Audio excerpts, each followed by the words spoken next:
Indian Armed Forces.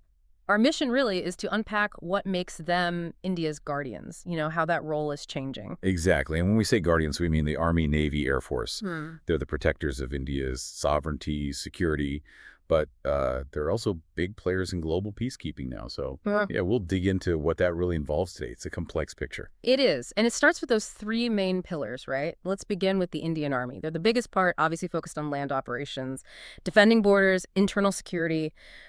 Disaster relief, too, that's huge. And you've got these elite units like the Parachute Regiment, the Gorkhas, Rashtriya Rifles, highly trained for all sorts of things, counterinsurgency included. hmm Then moving offshore, you have the Indian Navy. Their role is, well, absolutely vital for protecting India's maritime interests. Think about those crucial trade routes in the Indian Ocean. Yeah. And what's really striking is their modernization. Look at INS Vikrant, India's first homegrown aircraft carrier. That's massive. It's not just about power projection. It's a symbol.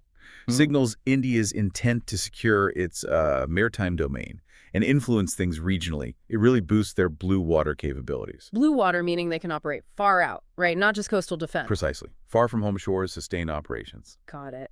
And then looking up, the Indian Air Force, the IAF, their job, securing India's airspace. They've got some serious kit Rafale jets, the Sukhoi Su-30s, and importantly, a growing number of the indigenous Tejas fighters, so aerial combat, recon, transport, providing that edge in the air. Yeah, but their role, like the Army and Navy's, goes way beyond just those traditional combat functions, especially in modern India. They've played a really significant part in counterterrorism efforts, in places like Jammu and Kashmir in the Northeast. And that brings up interesting questions, doesn't it? How a military force adapts its training and tactics for things like counterterrorism versus conventional war.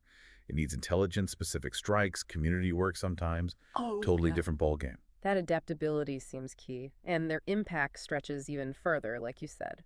Humanitarian assistance and disaster relief, HADR. We see it all the time, don't we? Swift responses during floods, earthquakes, even during COVID-19, setting up field hospitals, getting aid out.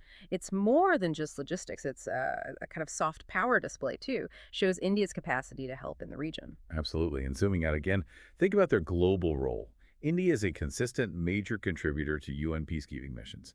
That really underlines their commitment not just to India, but to global stability. And it connects back home, too, right, with national initiatives like Make in India, developing their own defense tech. That's a huge push for self-reliance.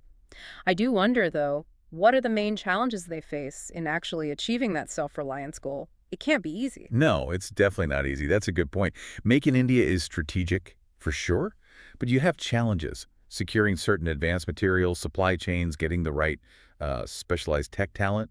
But the commitment is strong. And looking ahead, say, to 2025 developments, you see shifts happening. The Agnipath scheme, for example. That move towards shorter-term service aims for a younger, more agile force.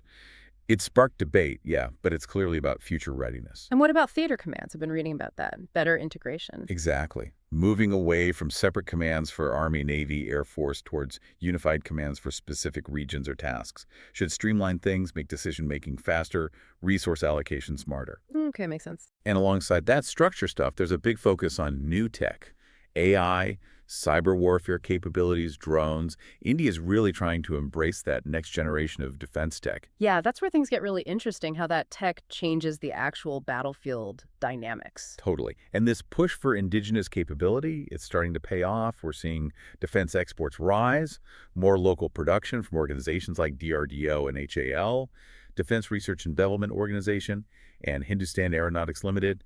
It's shifting India from just buying defense gear to actually being a security provider. So wrapping this up, what's the big takeaway for you listening? The Indian Armed Forces, they're clearly more than just military might. They stand as this powerful symbol of, well, honor, courage, sacrifice. And maybe a final thought for you to mull over. Think about why a career in the forces isn't just seen as a job in India. It's framed as this profound service to the nation. What does that level of dedication really mean, both for the individual and for the country? Something to reflect on.